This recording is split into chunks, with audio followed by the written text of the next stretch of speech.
So welcome again for everyone for joining. Today's Raja Yoga workshop topic is the pure self within. So we will actually start with a reflection. Always lovely to start a session with reflection.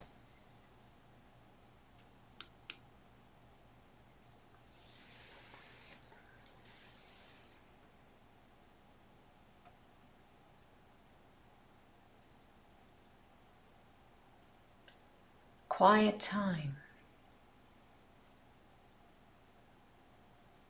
seems to be something that is so precious for every being in the world, but something we take for granted, something that we seek for amidst a busy life, a busy list of things to do, busy in the mind and in the heart.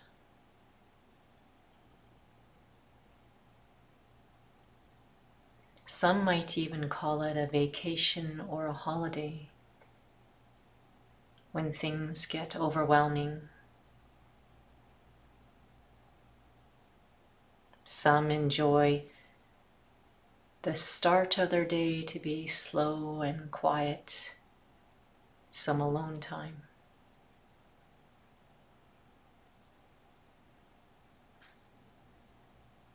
What is it about this quiet time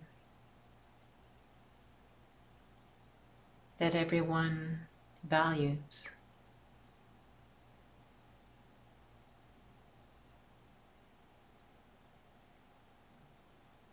It's a slowing down within.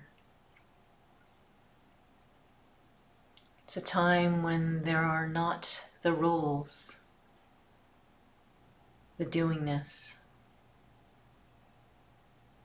that plagues the mind, filled with thoughts that are all out there.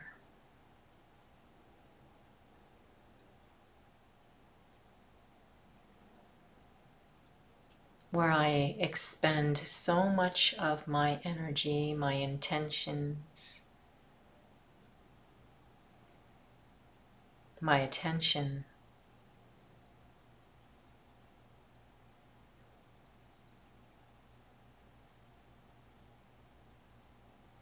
out there, where I start to feel overwhelmed, tired, empty, purposeless.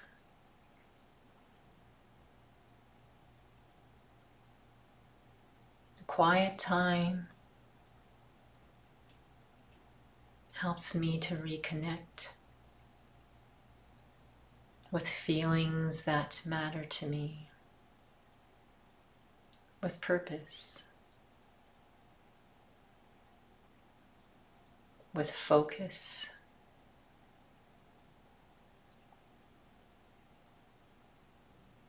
Rejuvenates focused momentum with what matters to me.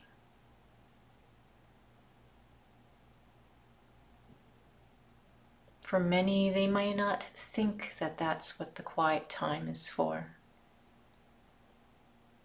but they certainly experience something settling inside the heart and mind, that feeling of peace, that feeling of clarity, recharge.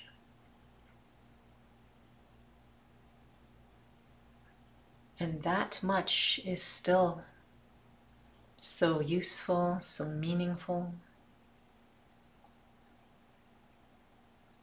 This is a session to discover who I am. There are so many signs in our life that we're looking.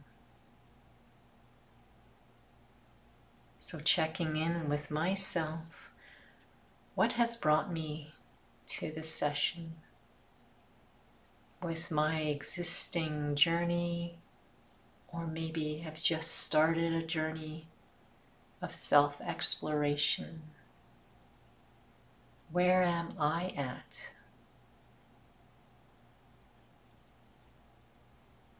What challenges am I facing? What insights?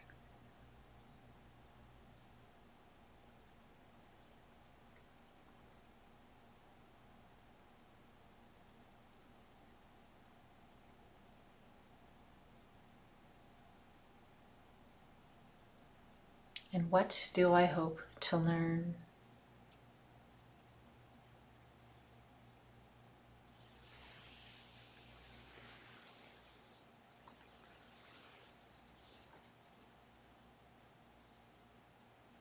Om Shanti.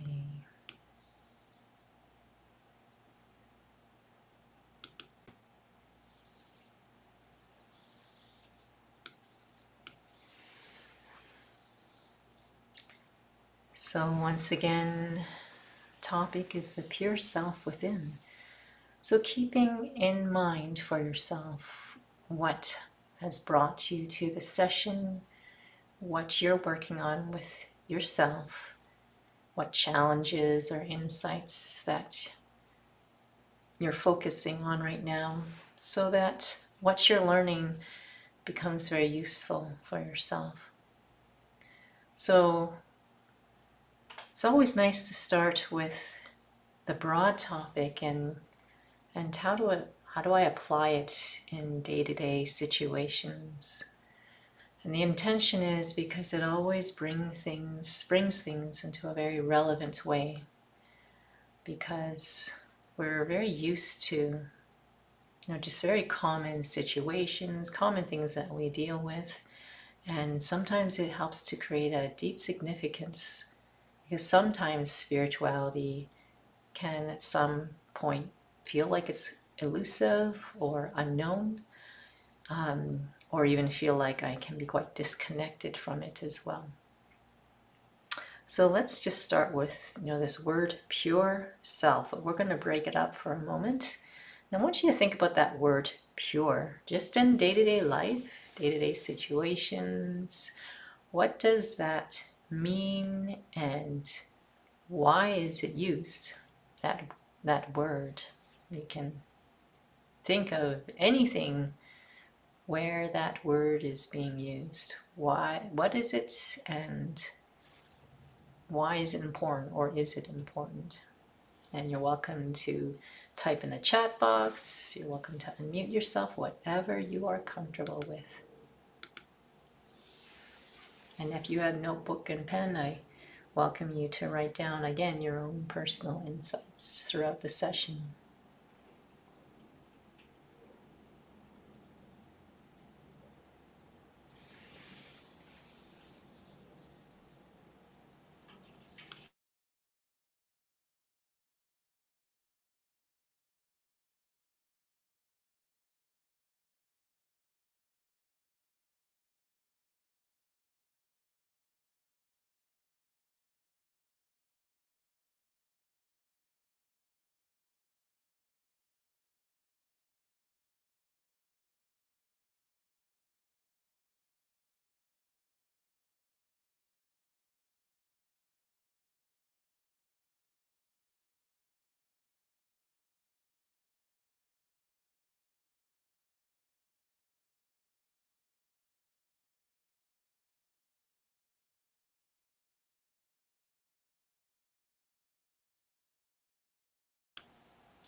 So, Sheila has shared good and honest. Okay, very good.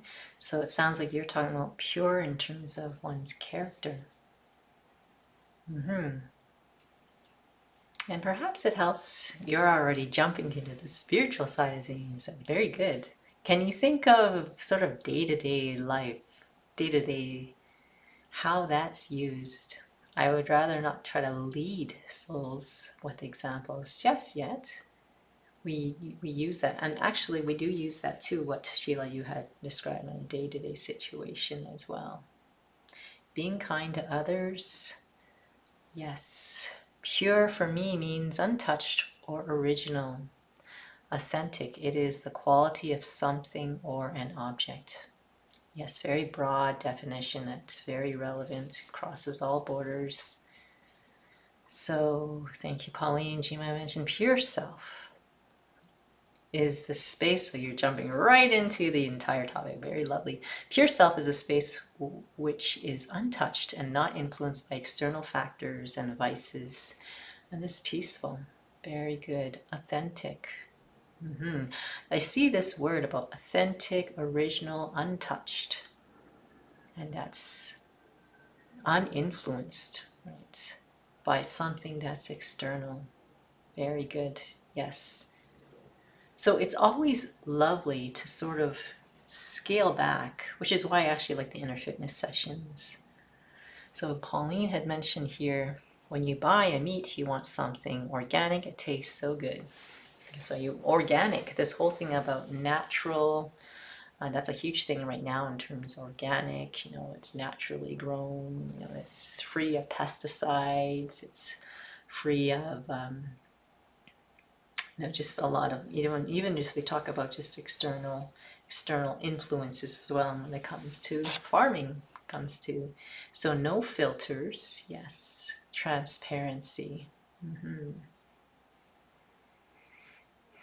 Very good. So, with these definitions as well, in terms of untouched, original, authentic, not influenced by external factors, you know that you can transfer then to, as we always give this example, it's probably such a boring example you've all heard of. There is orange juice from concentrate, and there's 100% pure orange juice, right? And so we know that once you put on that word pure, all of a sudden you have the right to jack up that price, right?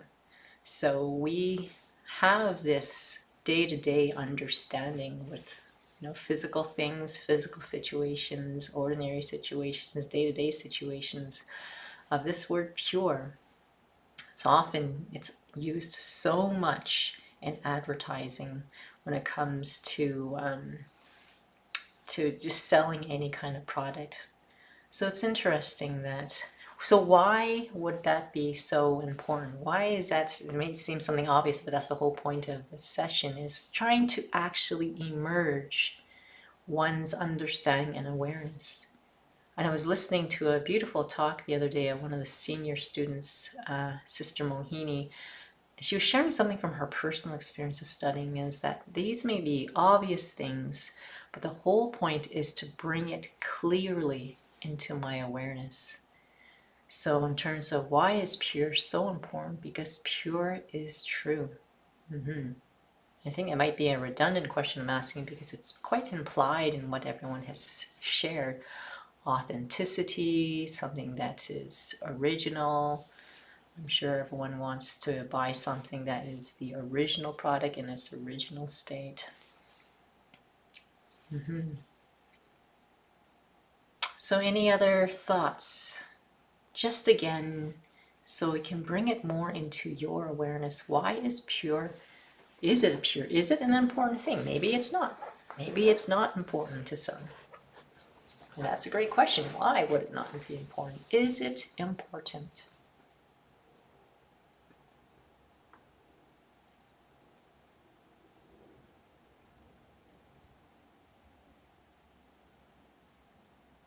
If you think about just day-to-day situations, when we're using those words, authentic, original, if you think of products, and it's important if it was in its original state versus it's not in its original state, things you buy, interactions, why is it so important?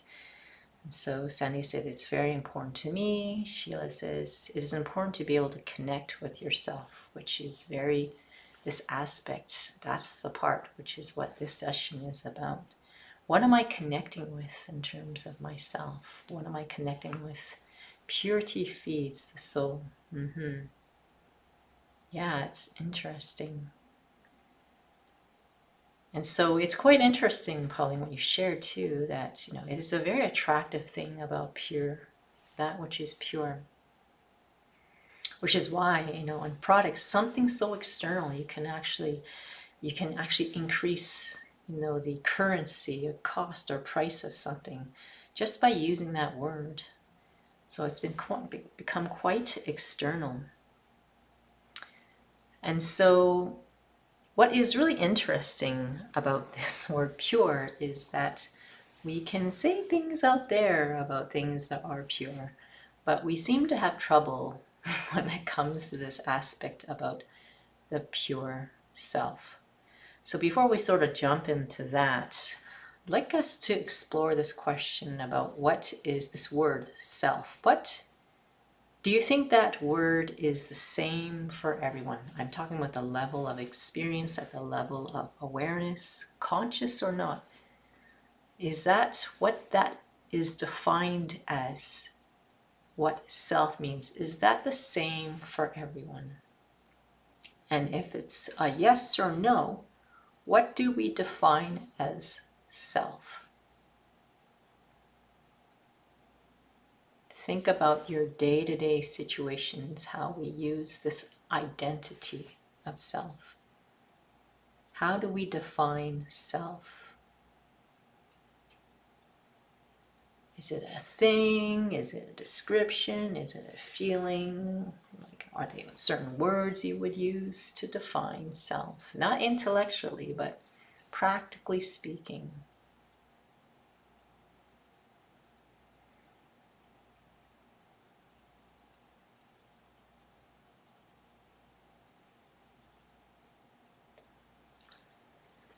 So make your voice heard, share your own opinions to be recognized. It came up a lot in this morning's class today about, being able to be seen, to be noticed.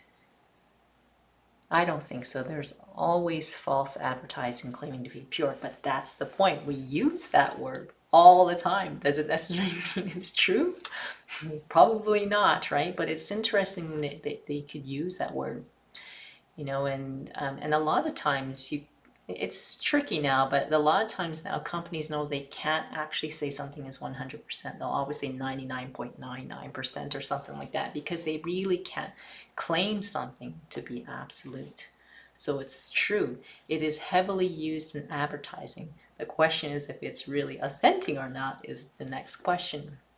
And it is actually a part of this session as well in terms of what is the state of the world right now? Is it a state of authenticity?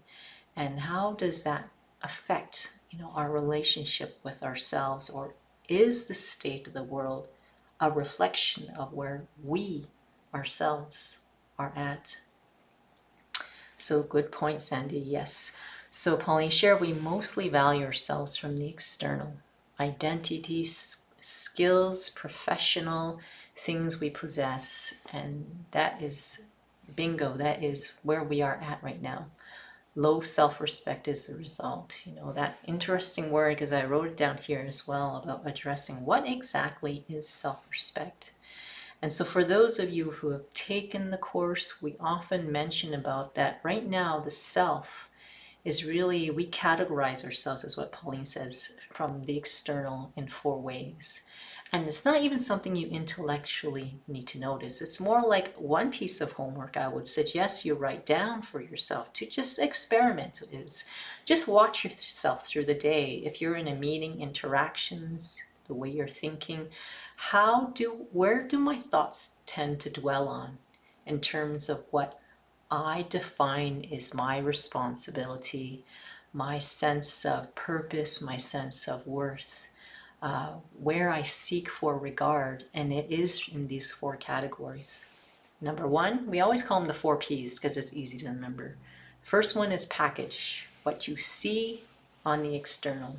And that includes age, gender, culture, language, country that identify, religion. There's so much in terms of even just what the external features look like, weight, whatever is deemed to be, I guess you can say favorable or not. We can't even say society because we each have created this world, this society.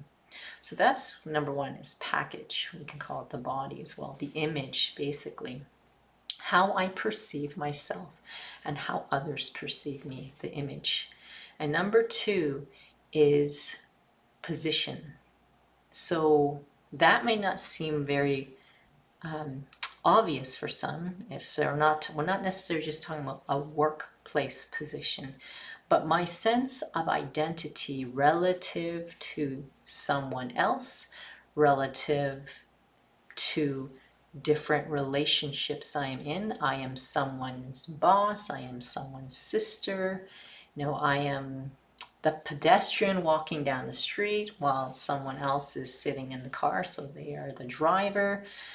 Different ways that we actually identify through basically position. And we got the obvious ones, as I mentioned, about within actually, a place of employment, there are different positions as well. But even within the household as well, the older sister, the one in the middle, the younger sister, the youngest sibling, the breadwinner of the house. So many ways that we actually relate our sense of purpose and sense of self relative to what I do, relative to others.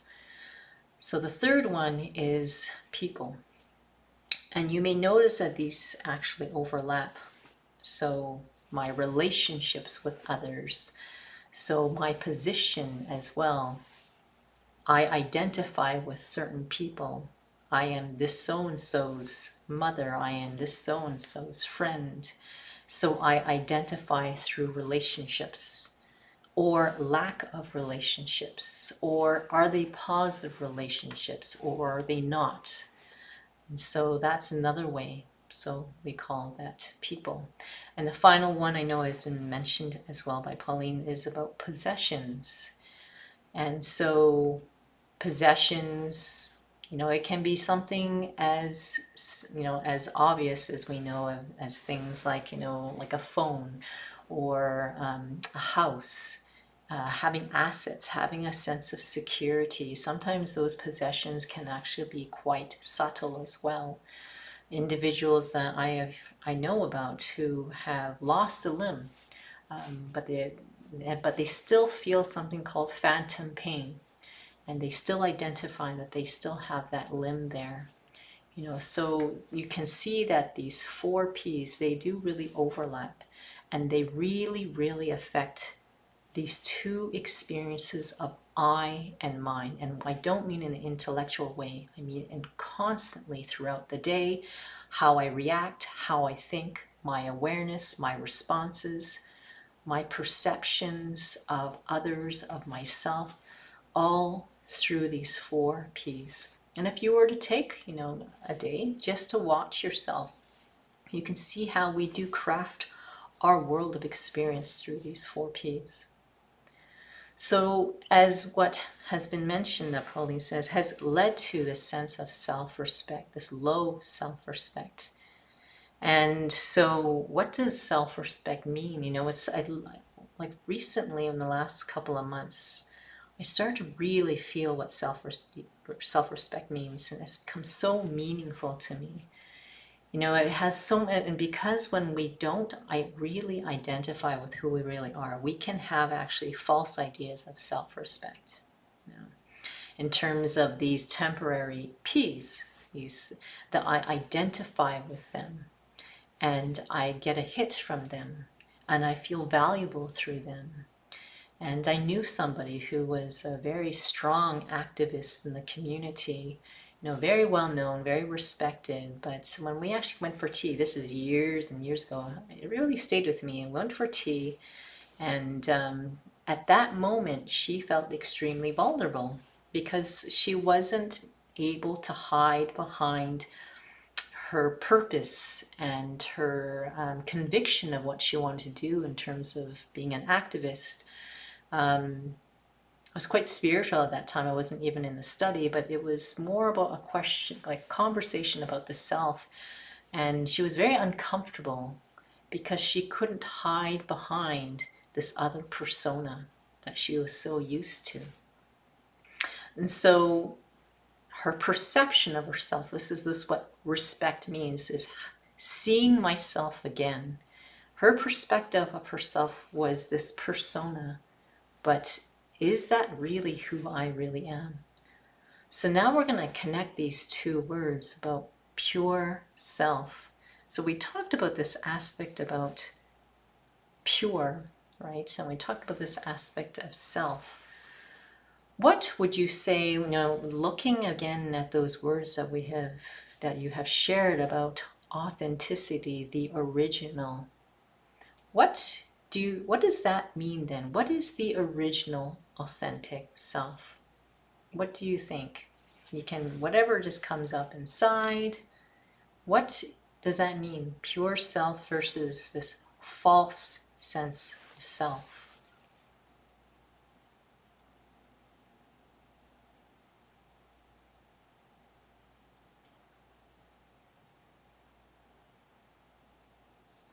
The word raw pops up into my mind. Interesting.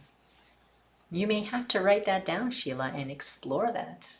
That's because that's really good. If things just pop up in your mind, explore that. But you know, that's quite thought-provoking as well. So the word raw pops up into my mind. Interesting. Any other thoughts? And if other insights come up from that, Sheila, let us know. I'm striving to be pure. I like that, raw. You know, raw is just such an interesting word because it's probably because it's used in so many different ways. But when I think of raw vegetables, right? You know, they haven't been cooked, they haven't been touched, they haven't been influenced. So, anyways, at least that came up to mind, right? Yeah, everyone. It's very true. Striving to be pure. We will go into that actually today as well.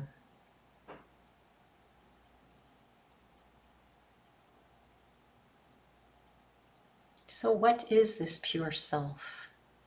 And Pauline, when you mentioned about that, we value ourselves from the external, and as a result, there is low self-respect.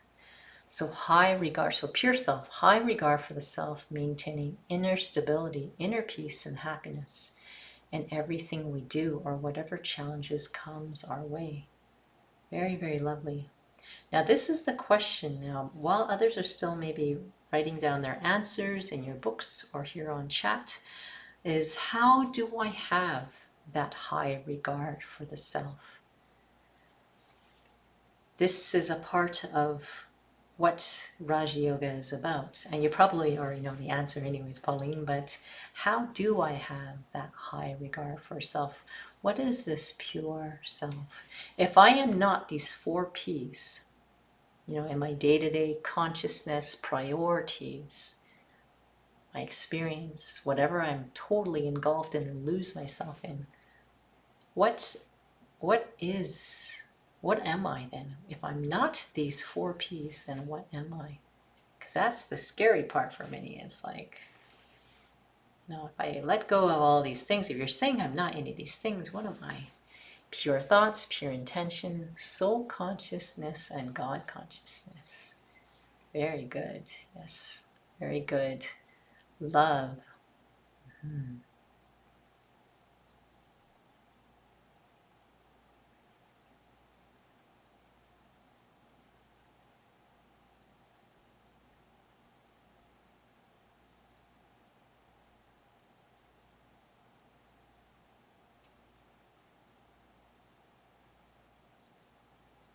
What was the 4th P? It was possessions.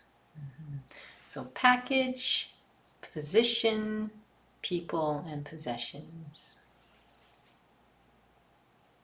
I am a sentient being, a living being. Yes.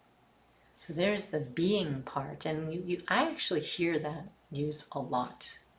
I hear that a lot at the workplace because we would be doing meditations, and so many of them would just say, "Oh, I just want to just sit here and just be," right? And it's, you know, you can try to ask them to dissect what that means, but it's a certain experience that they're talking about. It's nothing external. And even when you listen to them, they say that you can feel that they're not talking about this thinking piece. It's just this sense of presence that I'm experiencing. And that is closer to this who or what I am. And so this aspect about, thank you, Jima Ben. And so what's this aspect about soul consciousness? This is what the pure self is. And within this pure sense of me, there's a natural state where I have pure thoughts, pure intentions, and I have a very natural relationship with my spiritual parent.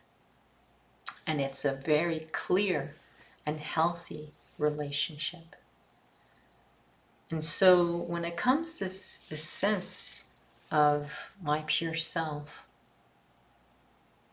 there's this phrase you hear out there in terms of, and many of you have probably heard of it, is about my soul or your soul. Like, Jima, your soul is amazing. I don't know about you, but your soul is amazing. Or I say, my soul.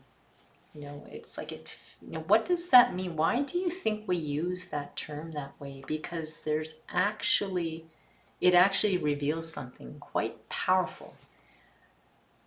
When you think of that word soul, and we use that phrase, my soul, do you think there's a difference when you say, I am the soul, versus my soul, I have a soul somewhere?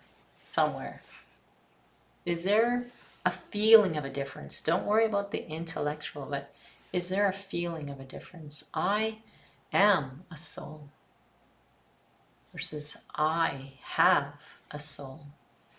There is my soul.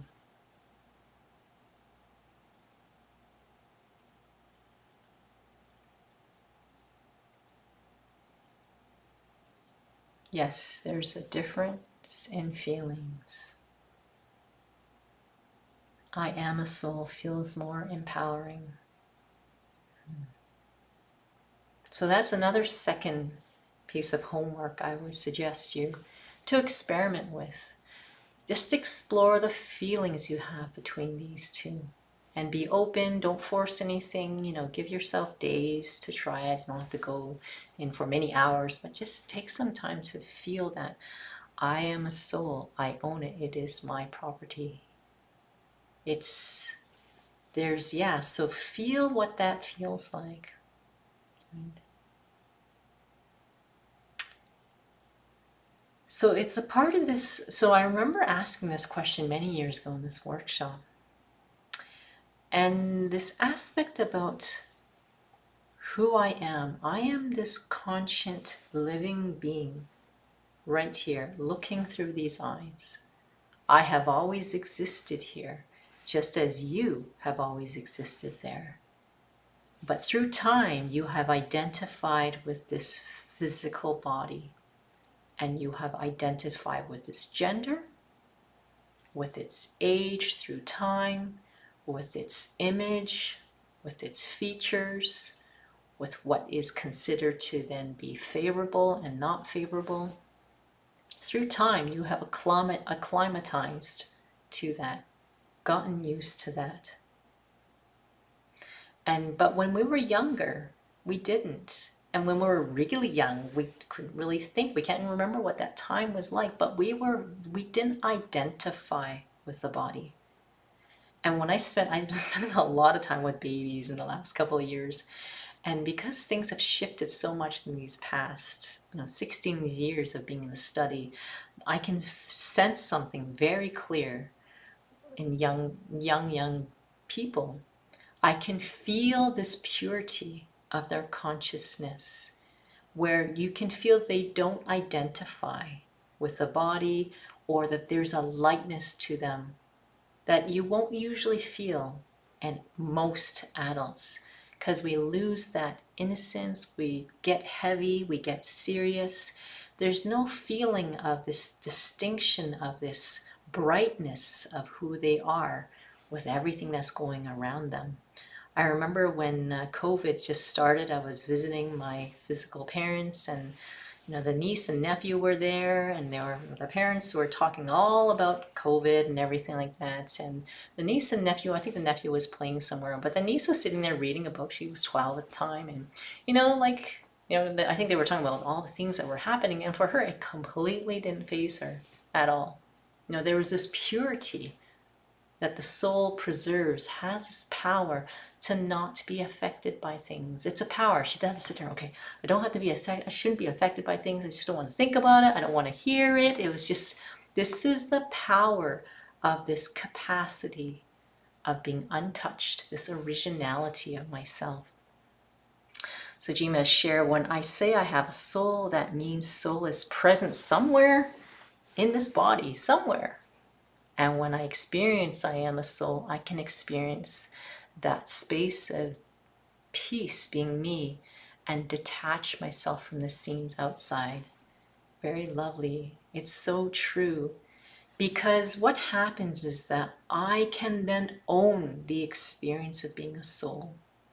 And we're not talking about the level of words. We're talking about the shift that needs to happen at the level of experience, at the level of consciousness, at the level of words. I mean, the words that come automatically out of your mouth.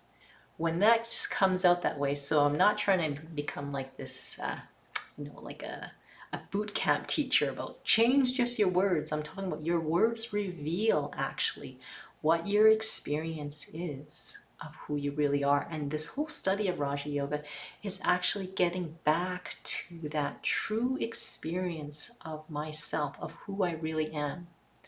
We hear that word soul, and it's a beautiful feeling. You hear that, oh, that soulful music that really feeds my soul. The way we use it, it's always in such a good way. But because we say it's my soul, it's just still something really separate from myself. So that is a sign of this low self-respect. I can't identify.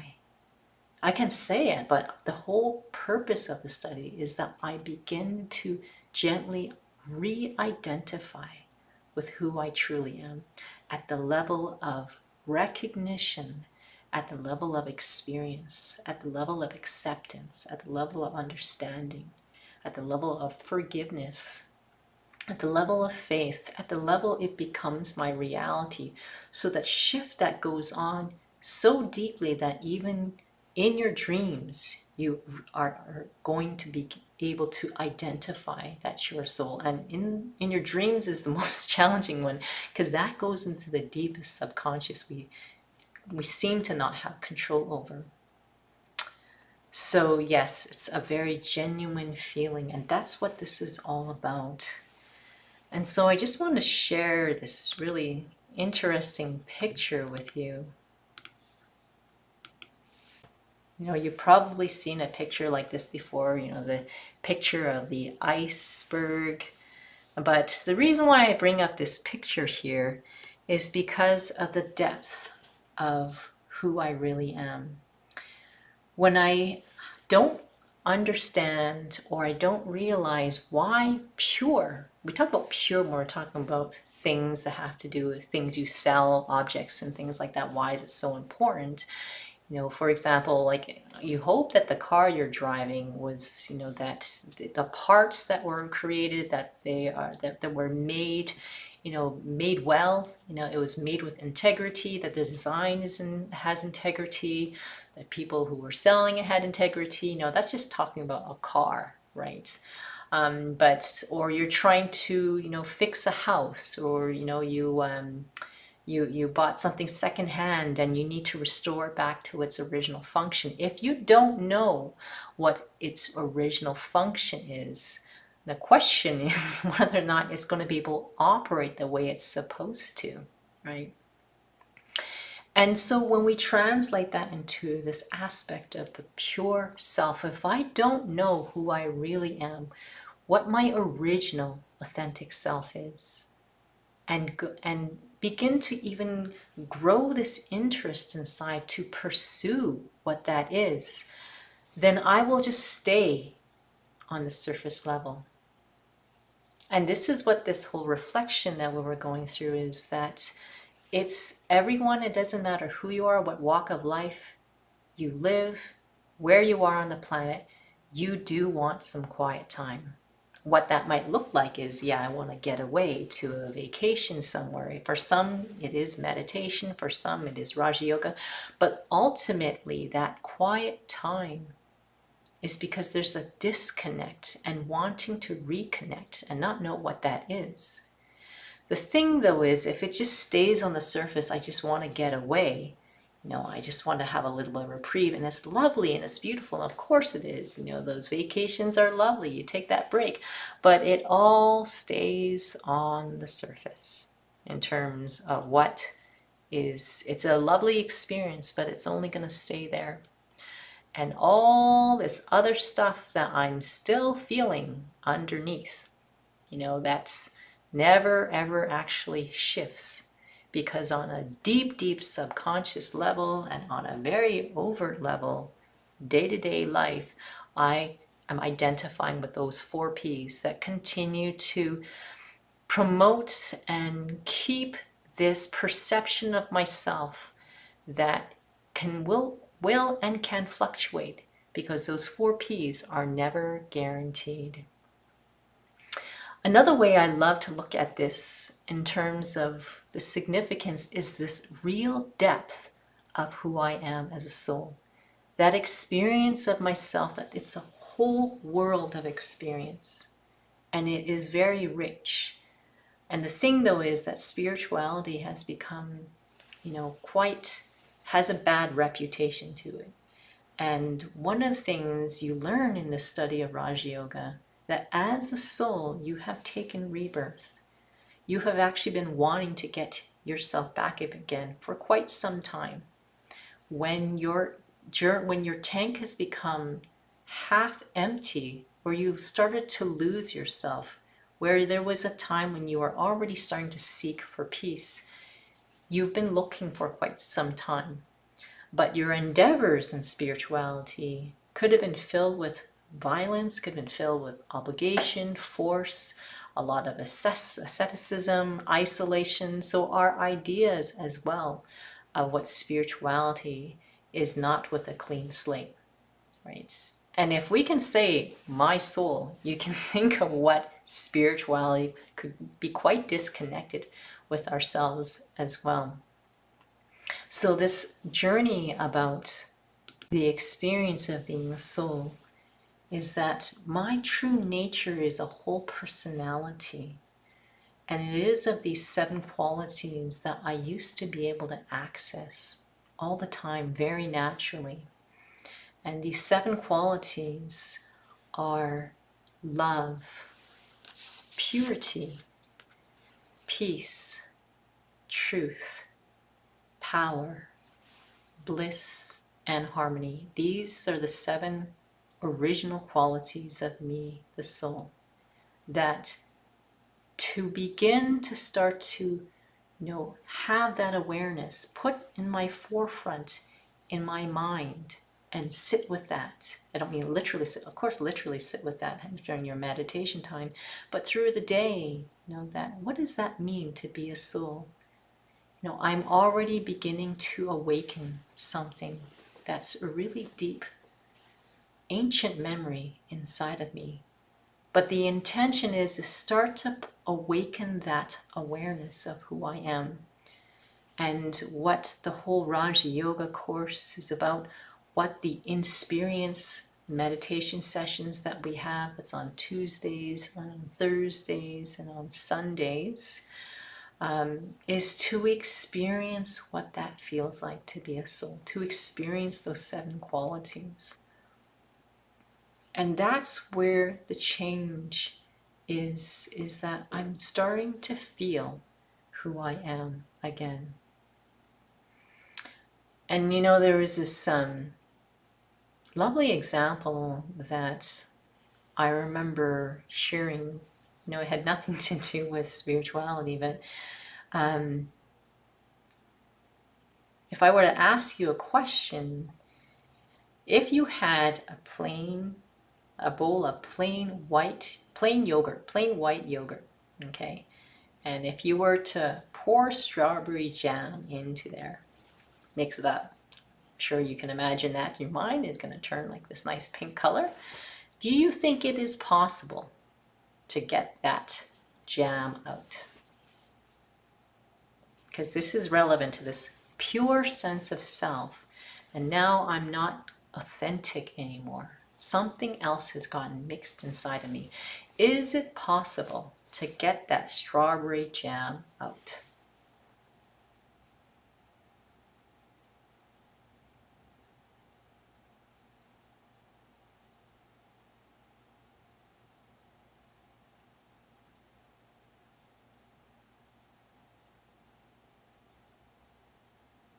Sandy says no. And Sheila says no, but you can still enjoy the yogurt. You're right. And Jima knows the answer, so she won't type. And then Pauline says yes, and this is probably what you know, Jima. Put more yogurt in so it will turn into the original. Absolutely. And the reason why I share this example is because when I was younger, I think I must have been like 15 years old, and I went to watch this play, which the main character was this young girl, and you watch her grow up, and that little things that are happening in her life that starts to shift her integrity. And at one point in time in this play, they had this white disc, and the light of the projector was actually just shining that light on this white disc, which was to represent this bowl of yogurt. And at this one point in time when she loses her integrity, I don't even remember what the instance was, something that was quite subtle that shifted. And you see that they show that this drop of, this big dollop of strawberry jam gets mixed in. You can see it mixing in.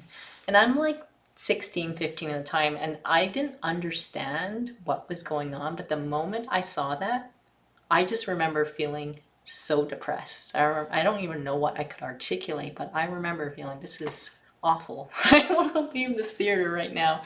And then fast forward through time, I realized what it was. It was this feeling like, oh, there's no way to go back in time.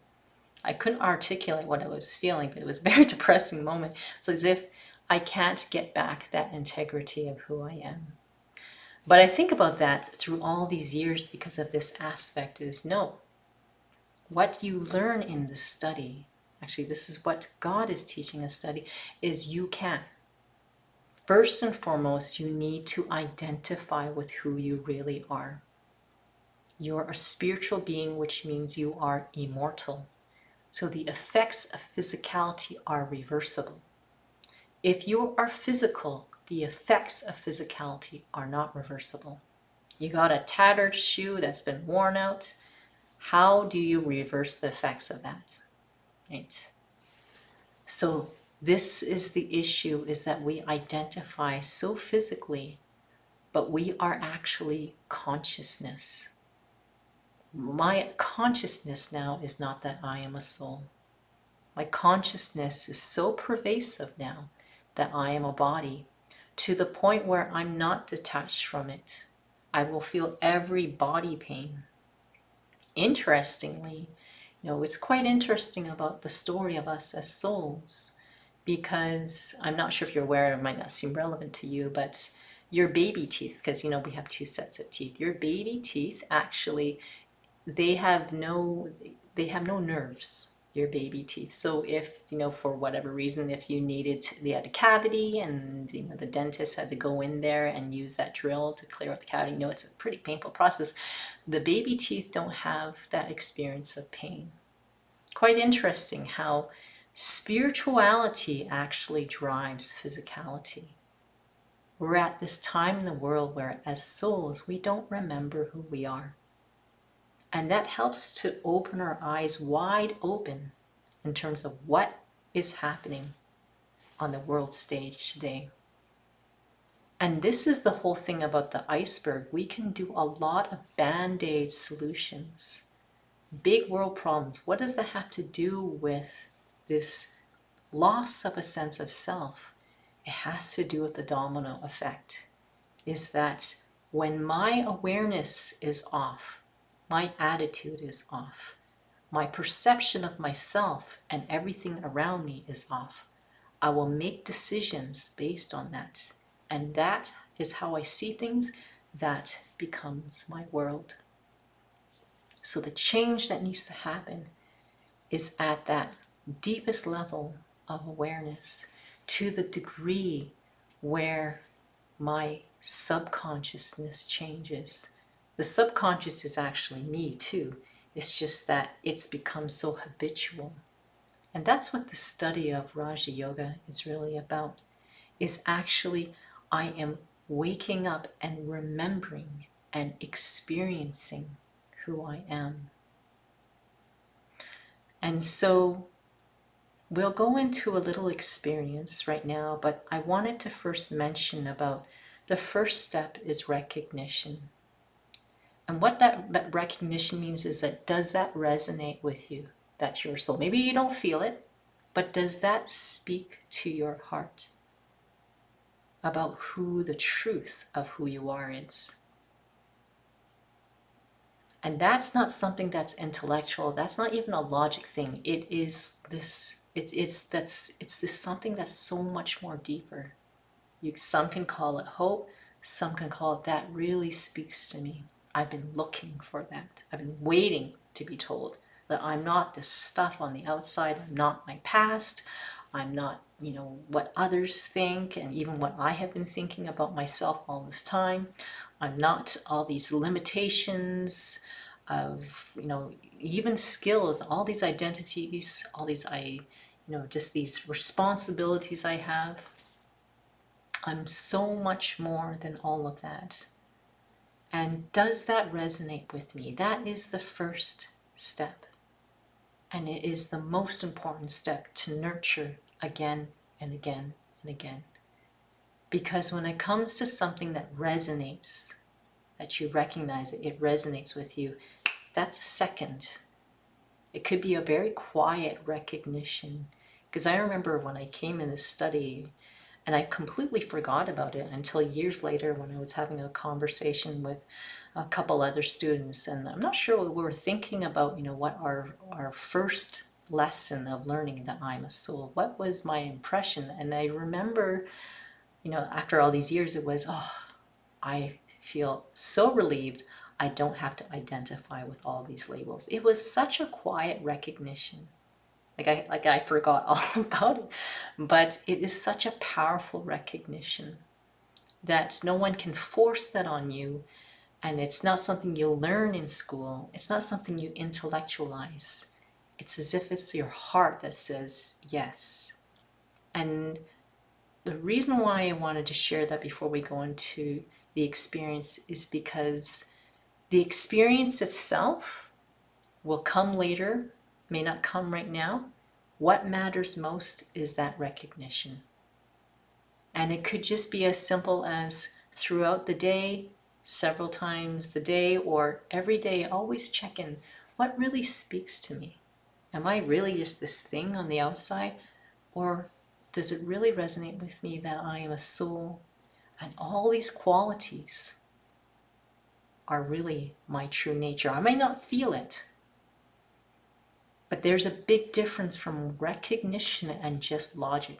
Because when it's just logic, there's a lot within our own personal story that wants to disprove that. Well, I went through this, I feel this, I react this way. That's ego. But there's this tiny little piece of you that goes, but I really feel that this is what I'm like. And some of the things that souls have shared that I want so much to become pure. We're learning what that is, but this attraction to that integrity, it's there. We can't even explain it half the time. We're attracted to the feeling of purity, of peace, pure intentions, of love, of power, truth. Why? It's because I am a soul. That is why you're attracted to those things. And that should be your dialogue inside. It is because I am a soul that I'm tired of this stuff. It's because I am a soul I'm attracted to these things. It's because I'm a soul that I'm looking for something deeper, a bigger purpose. So Sandia shared, this resonates with me wholeheartedly. So sit with that recognition, as small as it is. This is where we're going to have a bit of a reflection here based on that. Hold that recognition right? And just like validate it within yourself. Don't worry about jumping into the experience, because the seed is always recognition. It's pure, because no one can take that from you. Doubt can come, but that wasn't something that was ever proven to you. It's just something that resonates so deep within you.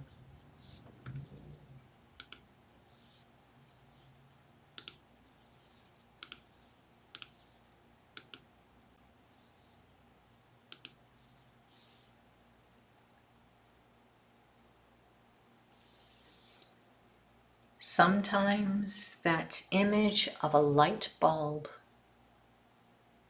that goes on is used when someone has a realization, when someone has some insight or an idea. They use that image like it just turns on immediately in a second. In a way, this image of the point of light represents that too.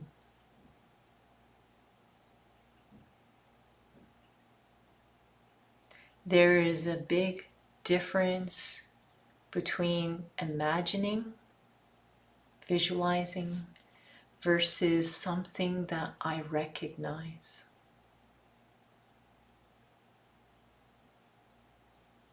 Recognition has so much power, no matter how quiet that recognition is. In the face of doubt, in the face of the intellectualism, in the face of egos, excuses, regrets from the past, worries of the present, unworthiness, and harsh perceptions of myself.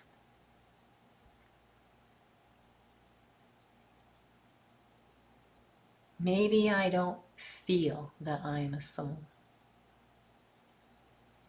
Maybe I feel very physical. Maybe I am bogged down by lots of stuff going on. But do I find it resonates with me? Maybe even at the level where it seems so much more attractive than thinking that I am a body, which is temporary. Even if it just resonates at that level, that is a seed that's planted.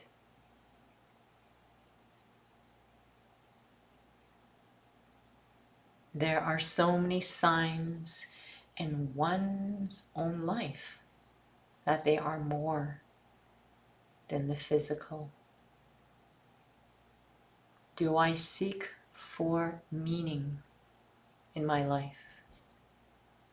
You can't see that. Do I seek for peace, love? Do I seek for purpose? Do I care about purity of intention?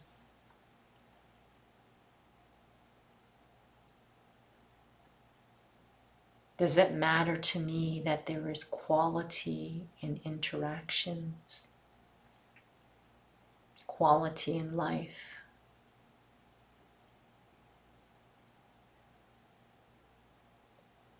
Does it matter to me my experience in day-to-day situations, not just what I can accomplish, but how I feel?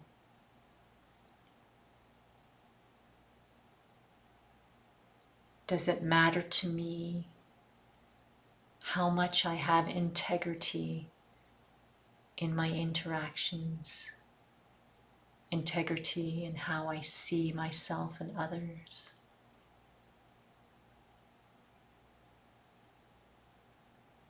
Does it matter to me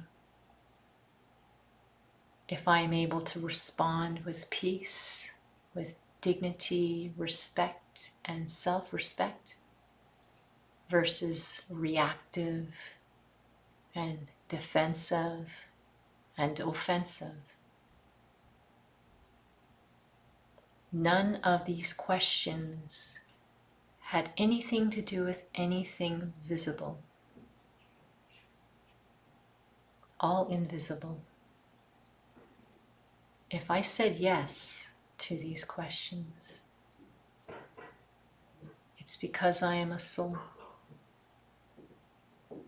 I am a being.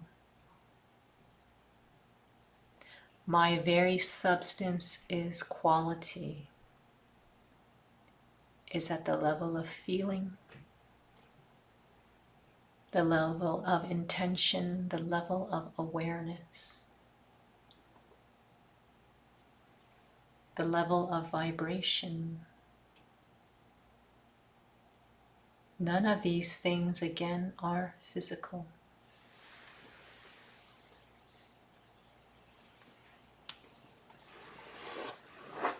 Checking in with myself with these questions helps me to strengthen this recognition, this resonance that I am this being much more than you can see with the eyes.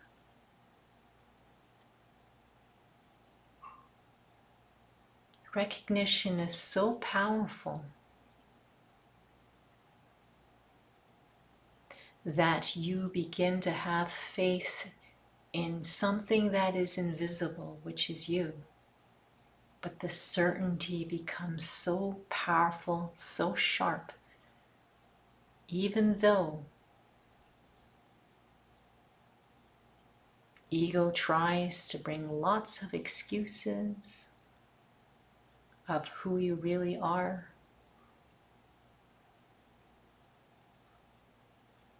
But when there is recognition,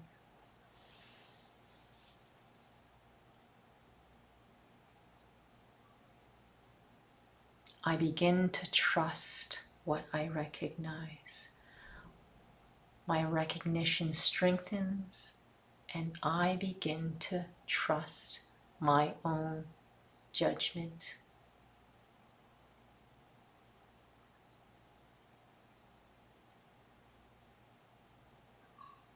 Does it resonate with me?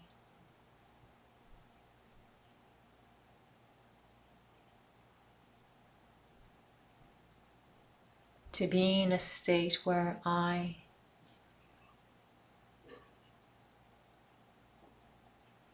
am not defined by expectations, by roles.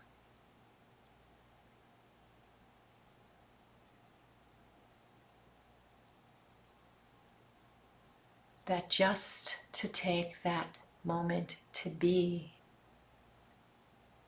is more than just a break. That feeling just to be, we use that phrase, to be present. It's a grounded feeling, a feeling of simplicity, gentleness, safety.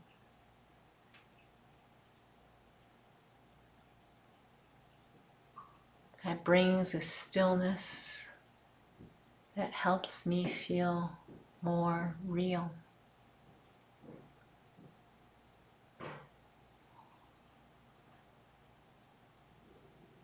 This feeling of stillness, a feeling grounded,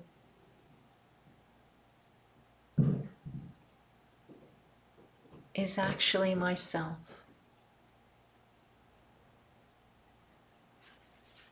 I'm actually experiencing my own presence. The source isn't my surroundings. The source isn't even this voice that guides my thoughts. This gentle stillness is my own presence.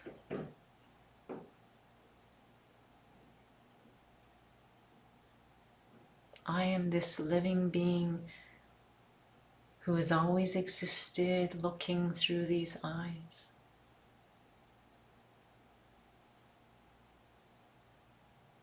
my true nature, my true character is this stillness. This peace is my true nature.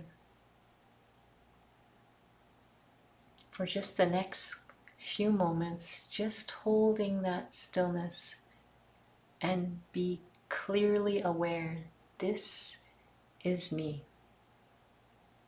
Say it to yourself in your mind because you're bringing it into your awareness deliberately. This feeling of peace is my true nature. It's not because of the situations around me, not because of vacations or nice weather. I'm experiencing my own nature.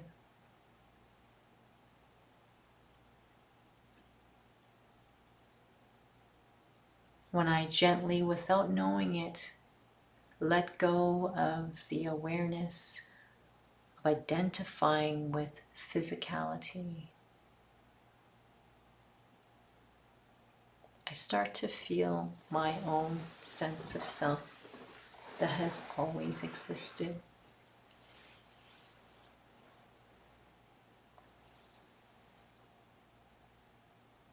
This experience of me is worth more than any money can buy. And I don't have to spend even a penny.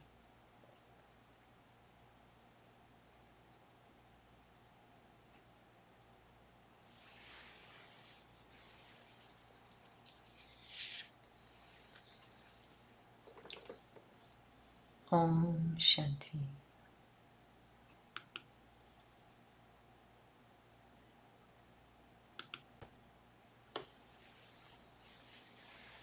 So this is this part about putting more yogurt in so it turns into the original. So this aspect of the how do I get back to my pure self, is I experience who I am. And this word remember, if you want to write down a word, remember is a very specific word. Recognition, remember. Recognition means to know again. Remember means that this memory that awakens again. And so the significance about this yogurt is that I'm feeling the natural sense of who I am, the real sense of who I am.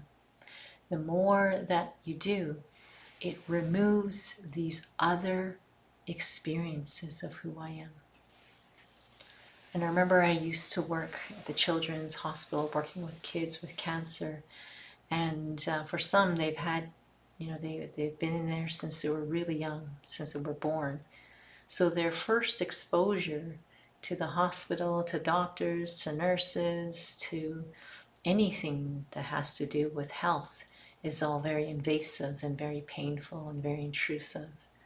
That's at that level of impression and experience. There is no way you tell someone who's been through that just forget about it. That has become so deep in their experience. The only way that it's going to change is if they have a different experience being in that situation. So this is why that to experience myself as a soul, I have to be in this body to experience it. Because I used to experience that I'm a soul while in the body. That memory is so ancient I may have forgotten, but at the same time it's not inaccessible.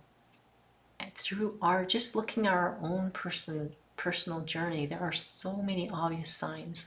I wish others would see me for who I am. I'm getting tired of doing this. Is very meaningless stuff that I'm doing. None of this stuff happens around me. Like my pursuits that I'm doing seem to define who I really am. Our own personal dialogue reveals that deep in our hearts we know that there's something more than what is visible. And so yet we have all these experiences of physicality that have made that awareness of myself very murky. And the issue is because as souls, in these vehicles, just like when you're driving the car, you're always aware there's a car around you. So as souls, when we were healthy, when we were pure, when we're authentic, there's still the awareness of the body. Now the thing is, because there's the awareness of the body, through time, I become familiar with it to the point where my attention is all so familiar on the physical, first with this body. And what happens is that my attention then detracts from me, the soul. And I do need to expend energy to use the body. As you know, if you had lots and lots of thoughts, lots of wasteful thoughts, lots of negative thoughts, how easy it is you can get tired. I know lots of souls who play the parts of psychologists who say, I need like 10 hours of sleep because I sit here and listen to everyone's stories. I have to think about the things that they're going through. It completely drains me. So we know that as souls, we actually use energy. But when our energy was pure, when our storage of energy was pure, we were less affected by things. But through time, as we're in the body, the more we identify it, and when we are at that highest state, we don't need to recharge. So you're not recharging. But through time, you lose that energy of who you are.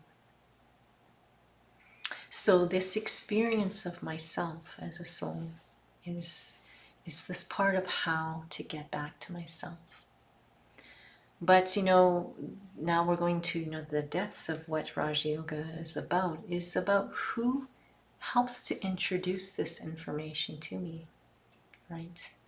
Now, I like to use the example of, I'm not sure if you know, this is more of a technology thing, but at the center we were at, that was in Kensington, a lot of times it needed some technical help. So there, if you've ever heard of, there are remote programs. So you need help, even like, no, we have an Apple computer here, and like, I don't know what to do with it, so I have to call IT from Apple, and then you basically have to open this remote program where somebody remotely can actually help you fix your computer, right? So we have this program that was at the center to be able to access things for the computer. However, if that computer is shut down, there is nothing you can do remotely, right? That computer needs to actually be turned on, right? We can't turn ourselves back on again. We don't remember who we are. And that's what God's role is. He is a soul, but he introduces himself as the supreme soul. Supreme just means he always stays beyond. He doesn't come into the body like we do and have this awareness that he loses. He stays in that memory of what we miss. He stays in that experience of what we're looking for. And he preserves the memory of who we are. Kind of like a designated driver.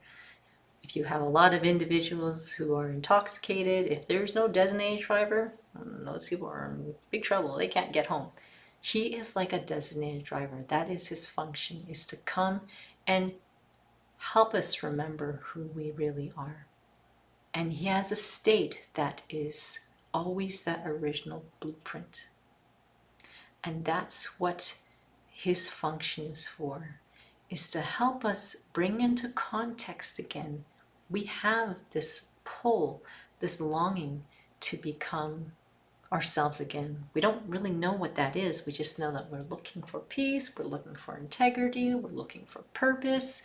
Everything we're looking for, when it comes to a certain point in our own personal lives, what we're looking for is not physical. And our standards, if we really check in, they're not visible. The standards are at a very invisible level, whether it is, as mentioned about, Pauline mentioned about this inner stability, looking for purpose, looking for integrity, in how we behave and how we are with ourselves and others. These are all invisible things. And yet, that's the whole point. It's the function of our spiritual parent, is to help us actually have understanding of ourselves. and to experience our true self. And the other function he plays is actually staying connected with him. And I'm not sure if that word sounds quite esoteric, what that means, but it's, if you've ever, been in a situation where, you really resonate with what someone says, you really resonate with their energy, we're talking about a being who is always in that state that's pure. And to resonate with his vibration because it's actually yours as well. Now that's why we mention about pure self is like something we can be quite disconnected with.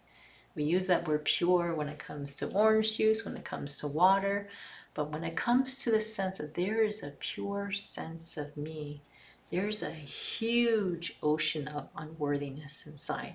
It looks like ego, it looks like doubt, it looks like questioning myself, it looks like disheartenment, it looks like things get technical, it looks like I can't feel anything. There's a lot of resistance that has built up through time because of this subtle form of decision making that I have made about myself through time. And that's why the study, as we always call it, it's a non-violent study. It's about healing. And God's love, his vibration of love, is a huge part in this study, in this journey of healing. We always call this a hospital come university, or a university come hospital. It's both studying, but it's both healing. It's both healing and also studying. Like at some point in time, I heal enough so I feel strong enough to actually study and experience and accept them as soul. And at some point in times, I just need to heal, just be in that beautiful silence with my spiritual parent. And both are so, so important, because this whole thing about unworthiness, you can't really talk someone out of feeling bad about themselves. But if you had a very healthy vibration, if you ever felt that, in just situations in your life, just being around someone who feels very wholesome. Now, this is what your spiritual parents, like, always in that wholesome state, always in that state, so healthy, he has no capacity to judge you whatsoever. That his presence itself enables you to just start to feel at peace, to feel loved, to feel accepted. That's a big part of, there's a seed of recognition of who I am, and just the help of his vibration. So his function actually plays a really important role, as much as my relationship with myself that I continue to cultivate, as much as it is also about, practicing, about keeping that awareness of myself and experiencing. This is all actually part of what a purity is all about.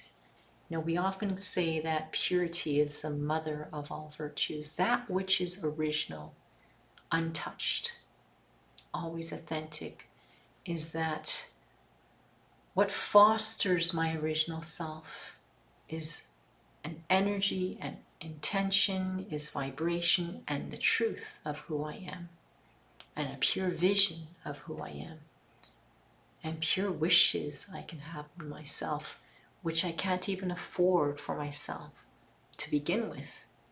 I can try, and we do, and there are days when we're in a good place that we can. And this is what the Supreme Soul's function is to help me to increase that belief in who I am, this power that I can then afford to be able to see myself for who I really am. Because it's at that level of feeling. And so the study is often said that it's knowledge that I need, context of understanding of who I am, what the study is about, who I belong to, but also experiencing all of that, the significance of all that understanding and experiencing that. And that's what addresses all the stuff underneath in terms of I unearth all of the richness of who I am underneath. And all the invisible, not so great stuff underneath, it will naturally begin to be ameliorated. I don't have to address them directly. All this other stuff that we have been doing, let me just try to think harder and try to figure out this problem that's going on. It's this whole thing about more yogurt, and but also still, acknowledging there are things happening inside. Never ever suppress or ignore. But this whole study is about what is a healthy way to move forward, a healthy way to understand, and a healthy way to heal. So I know that we're coming close to the end. Just a few final things is always revisit, what matters most to you.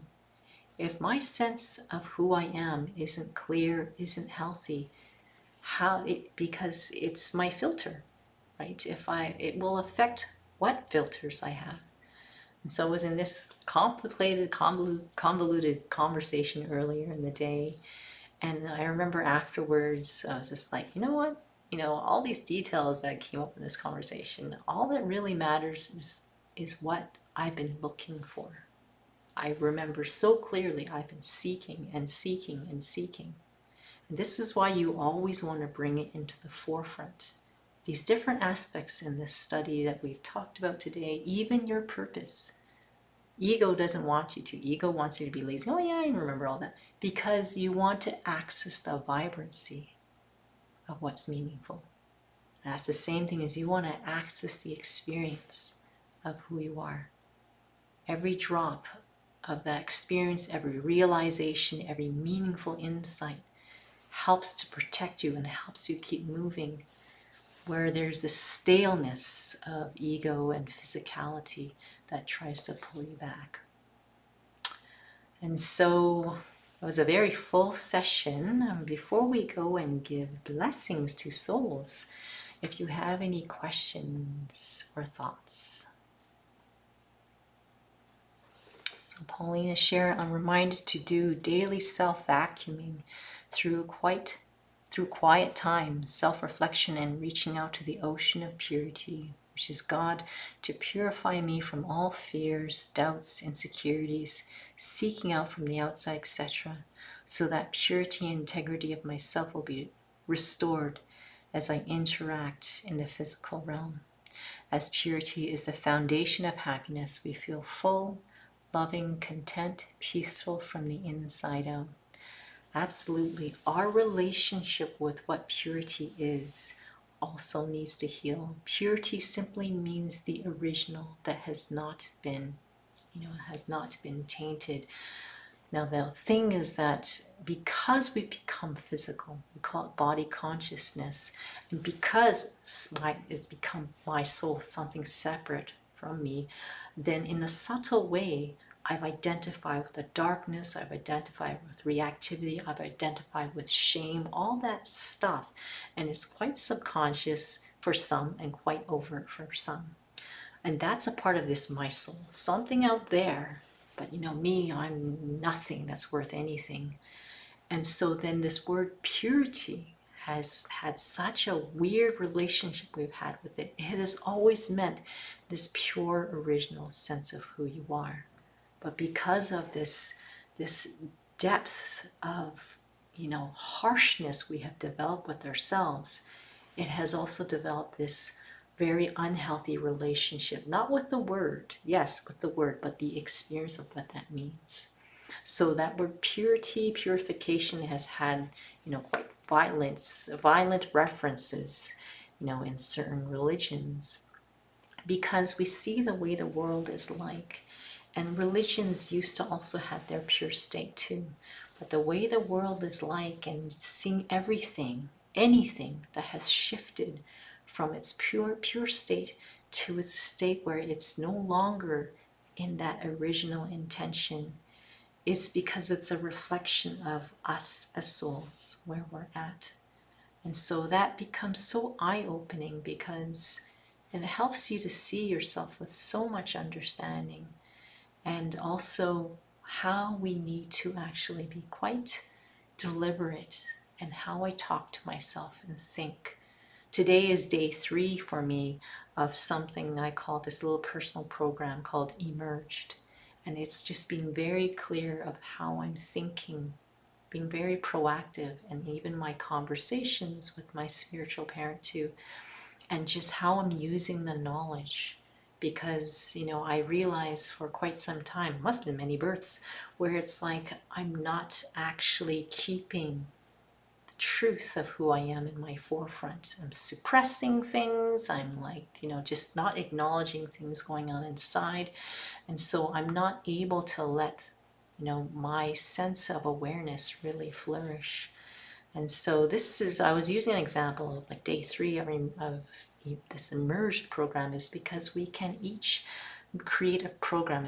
Today was day 3 of 3, and I made it short on purpose. You can create teeny little programs for yourself, because I made it accessible, it's time sensitive, and it didn't go on for days and days, but it helps me now. What do I want to do next? Maybe I want to extend it for another 3 days, but the reason why is you're doing something very clearly practical, and it could be anything. And the moment right now, as you experiment, you are also increasing that level of creativity of what you're applying. So thank you, Pauline, for sharing. If anyone has any other thoughts, questions, I know we're going to overtime. I'm fine with time. I'm sure souls may have places they need to go. You're very welcome, Sheila. It was very lovely that you could come. I really appreciate everyone sharing, like it always has been. I just really appreciate souls sharing from their heart, whatever they're going through. And that's why your notebook is very helpful for you too. Questions you have coming up, challenges you have coming up, insights you have coming up. For some of us, we have like a little chart book, a little notebook that we keep of realizations, discoveries I've made, and what newness have I had. And it really helps, because and then the next day I know what I need to focus on. I can see what progress looks like. And so there never is this feeling of stagnant. If I'm starting to create this attitude, I will continue to move forward that way. So thank you so much as well, Sandy. Yes, so keep practicing. If you have questions, let us know.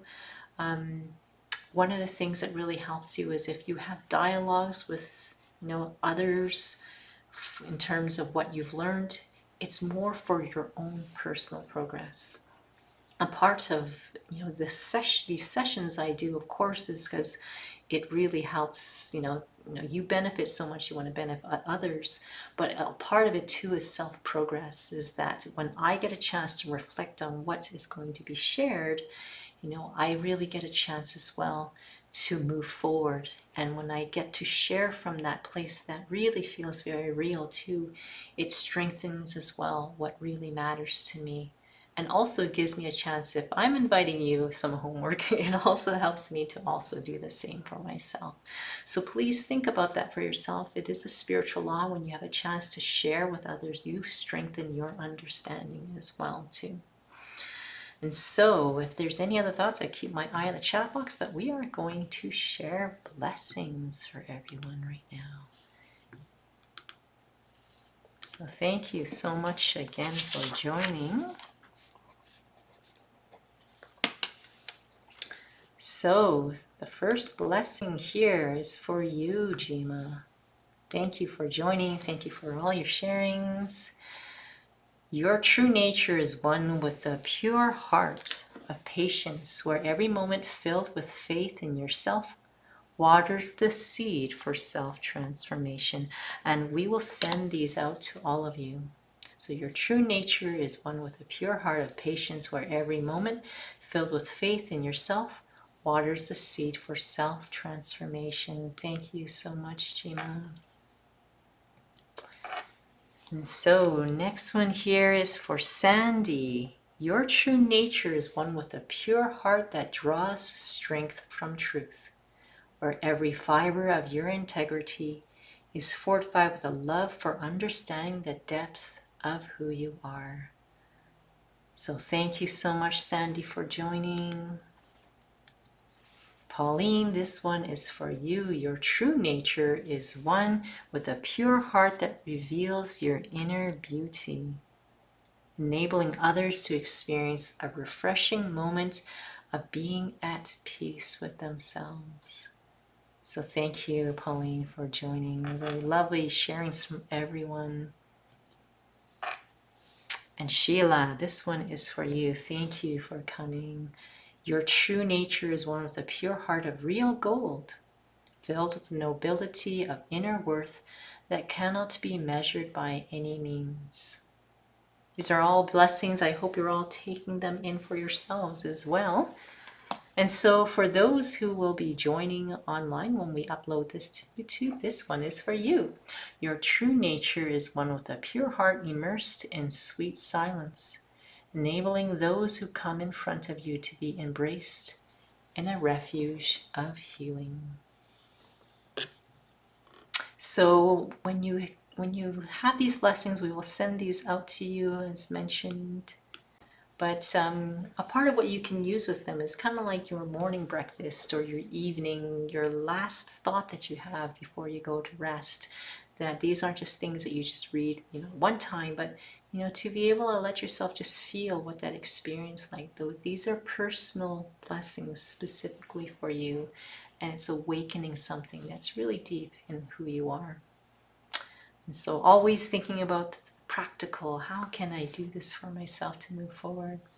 So thank you so much for everyone for joining. If you have questions, let us know. Just so you know, the next workshop that's happening is on July 25th, which is the last Sunday of the month. And it is the Beauty Within, which is a very beautiful topic. So we will send out the reminders for those, but registration is also on the center website, or if you access through Eventbrite, it's available through there as well. So thank you so much, everyone, for joining. We'll just have one moment of silence, just reflecting what one thought, one feeling, or one realization I want to just hold with me. When I leave this session, let me just dedicate 3 to 5 minutes or 2 to 5 minutes. Just what was it that spoke to me? What do I feel? So that I don't just go whisking off to my next little thing that I need to do. I want to be able to hold something inside. What is it that really spoke to me?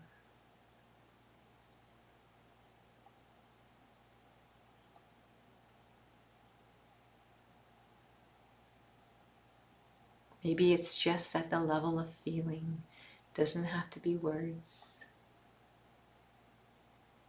Maybe it's something that resonated with me, a tiny thing.